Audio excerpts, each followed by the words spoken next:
Let me take you back in time. The school bell rings and you run from your last class with your fanny pack full of quarters, ignoring all the kids pointing and laughing at the fact that you were wearing a fanny pack even though they were in style. And you head to the local arcade to play some of the greatest digital pieces of entertainment that are still being attempted to be copied today. Let's take a look at the 10 best arcade games of the 1990s. Metal Slug may be a name only remembered by the most dedicated of arcade goers. The franchise may not be super popular, but Metal Slug's charming pixelated art style and incredibly difficult gameplay kept kids in line to play it for hours. It's one of those games that you just couldn't leave until you beat it, which meant most of your quarters would be gone before you had the chance to move on to another. Luckily, you could always have a buddy join your side in its co-op gameplay, and definitely mooch off his quarters. Some of the best arcade games are light gun shooter games. They help you feel as though you're actually in the game. And one of the best light gun shooters is Sega's House of the Dead 2. This game may not have the best storylines, and honestly the voice acting was so bad that it was good, but it pitted its players against hordes of zombies long before Call of Duty did it. House of the Dead 2 has some of the best bosses and visceral action that arcade goers just had to experience. Speaking of light gun games, let's throw away the zombies and instead volunteer for the greatest mission of the 90s, to rescue the president's kidnapped daughter. Time Crisis was an innovative game that inspired future first-person shooters. Time Crisis was the first to feature a foot pedal that allowed the digital character to take cover, meaning you were able to avoid damage. Therefore, if you were skilled enough, you'd be able to save some of those quarters. Then again, the added difficulty of a time limit in each room certainly upped the ante.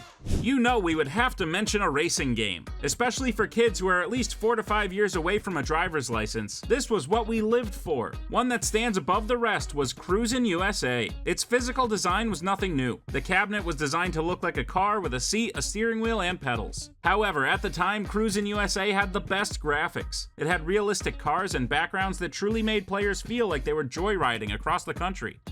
Long before Iron Man ate a cheeseburger, Marvel vs. Capcom Clash of Superheroes gave kids the greatest crossover of their lifetime. The third of these crossovers, in which past versions included Street Fighter and X-Men characters, the Marvel vs. Capcom installment opened the floodgates to all of Capcom's characters, including Mega Man. This version allowed for a tag team style of fighting, where characters could be swapped out at a moment's notice. Later versions would have a wider roster of fighters, but it was this one that spawned a franchise.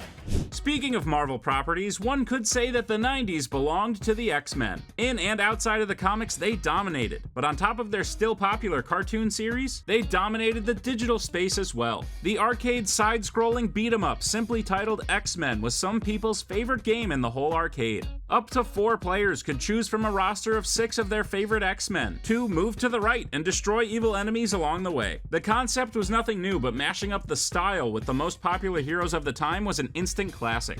Another side-scrolling beat-em-up that never should have worked as well as it did brought you right into the heart of Springfield. The Simpsons game allowed players to play as Homer, Lisa, Bart, or Marge to rescue Maggie from the clutches of Mr. Burns. This seemed like an attempt to cash in on the most popular show of the decade, but somehow it just worked so well. Hilarious animation and fun gameplay still makes this 90s arcade game some people's absolute favorite.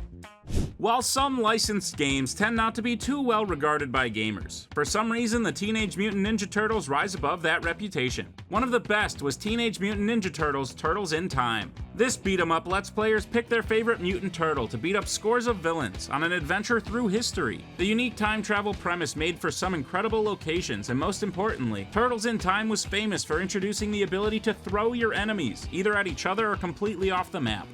Some of the best games of the 90s were fighting games, and when it comes to that genre, some names stand above the rest. The first being Mortal Kombat. While fans love the first Mortal Kombat for its graphic violence, they love Mortal Kombat 2 for going even further. Giving each character a new finishing move, the blood and gore only got better. Mortal Kombat 2 introduced fan-favorite characters like Jax and Mileena, and finally took the players to visit Outworld. With new updates, it's one of the best-looking games of the 1990s.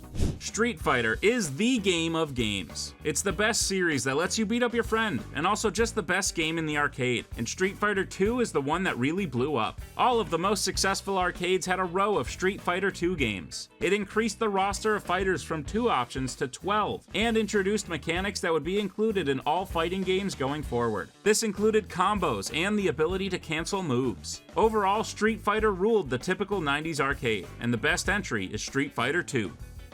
And there you have it, the best arcade games of the 1990s. Which games were you lined up for, and which ones ate absolutely all of your quarters?